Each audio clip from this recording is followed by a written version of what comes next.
Coming up in about 30 minutes, I'm going to break down Psychology Today's hit piece against me and just talk about psychiatry and psychology itself, how it's always used by the communist Chinese, by the Nazis, by the East Germans, by the Soviets, and now in the U.S. I mean, they say I'm a schizophrenic. There's no world government. There's no New World Order. There's no eugenics. There's no John P. Holdren. It's not in the Associated Press. And then they've got all these ads admitting the drugs they sell in here make you commit suicide. I mean, these are some dirty, rotten people who just play games with people and screw folks up. So I'm going to go over it. And they know it, too. They think it's funny how they prey on people, how they run the public schools and brainwash people and teach the kids how to commit suicide through suicide education, death education that actually makes more suicides happen because it puts the idea in the kids' heads and teaches them how to do it. That's all coming up. But I wanted to bring up Darrell Castle, former vice presidential candidate, to Chuck Baldwin.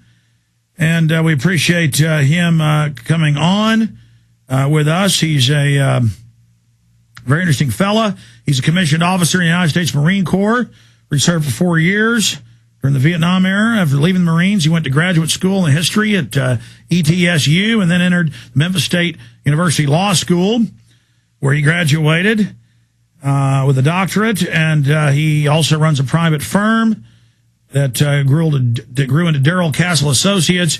He started law firms in Milwaukee, Wisconsin, Detroit, and he spent 25 years of legal expertise and currently concentrates in areas of consumer, bankruptcy, and personal injury. And he was the presidential VP running mate, of course, with Chuck Baldwin, who was listed.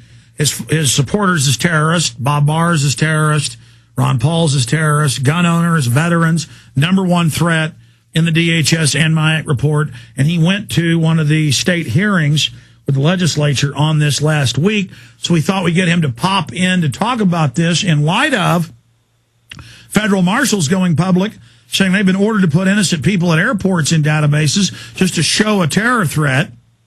And now the Attorney General's saying, if you're on a no-fly, over 1,200,000 on it, you'll not be able to own guns. So we also have FBI training videos for local police saying if somebody's got a cell phone, put them in a terror database for life. So it's just the total federalization, the police being turned into secret police. And now you've got Obama openly saying on October 8th, the kids will all assemble in America with big screen TVs and auditoriums with him, asking them to serve him with his agenda. Al Gore at auditoriums. We're going to play this audio later. It's up on the website, saying that your parents don't know what they're doing. Global warming's real. Your parents are bad, like people that wanted to keep blacks as slaves. I mean, we're entering a vortex of Soviet Nazification. And I wanted to talk to Darrell Castle about this. Mr. Castle, good to have you on with us. Thank you, Alex. It's good to be with you. All this going on, you heard me just break this down. Your take on being listed as, I guess, kind of a terrorist commander. Well, yes, I guess that's right. It was rather stunning to see, really, but they did apologize for that listing and withdraw the report, but I'm afraid that it's still there under some deeper classification now. Well, absolutely. Missouri, of course, was just a clone of federal, and that came out in the DHS report.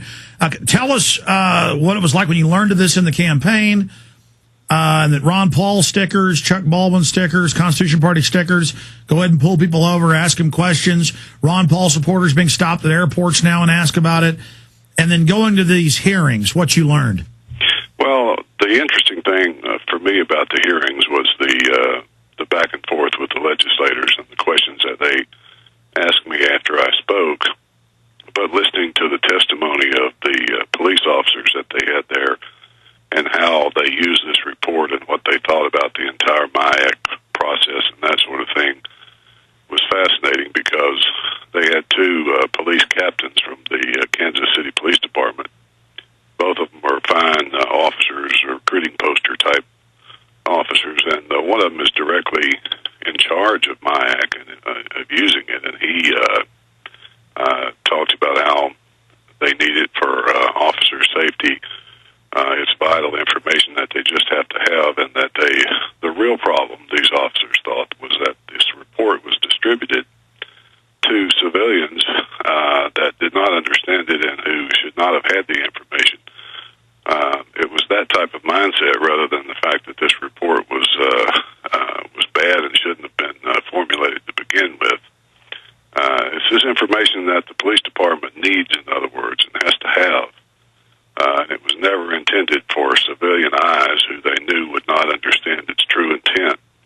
let me just add, sir, we have the training videos. You know, we broke the MIAC report. We broke the DHS. They're putting you in databases as a terrorist or a terrorist supporter.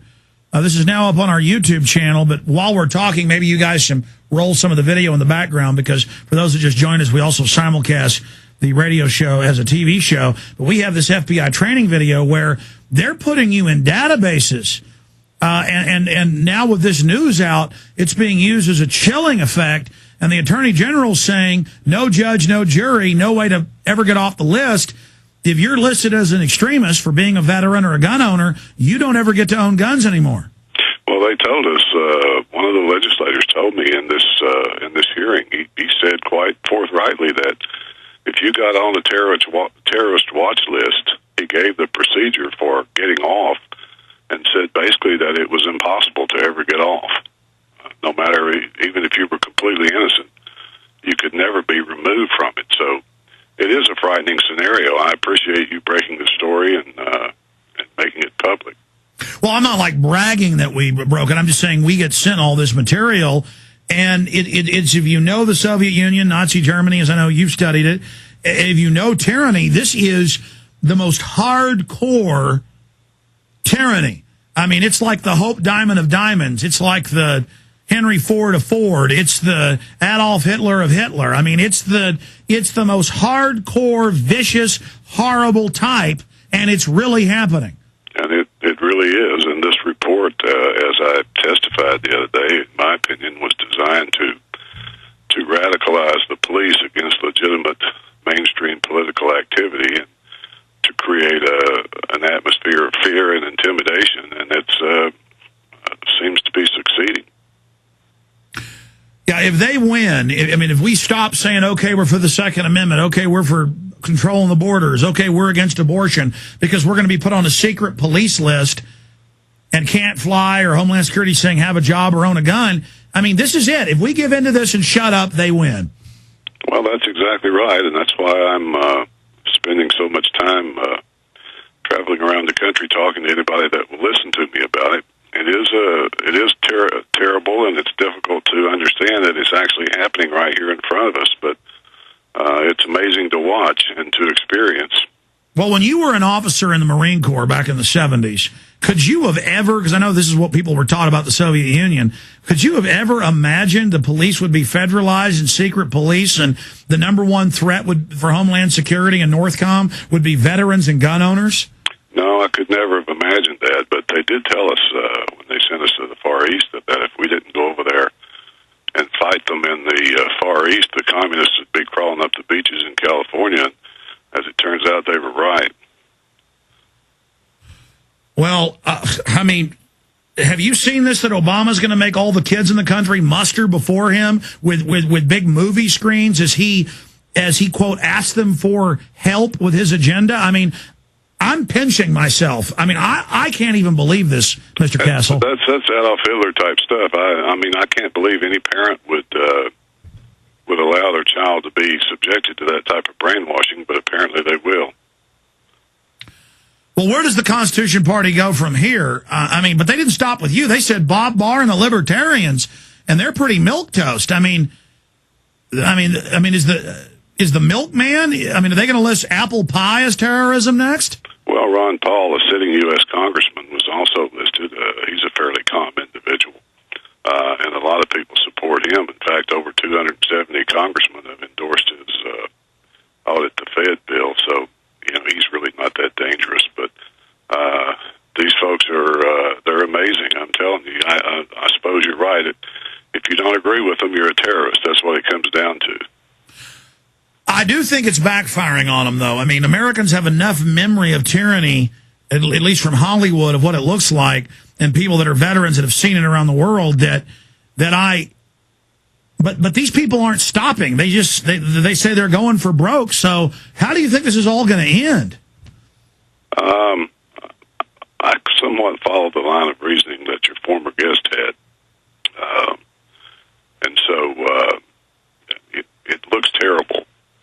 But we keep going and we keep fighting, and we pray that the American people wake up and stop delivering their hands into their children into the hands of these people and so forth.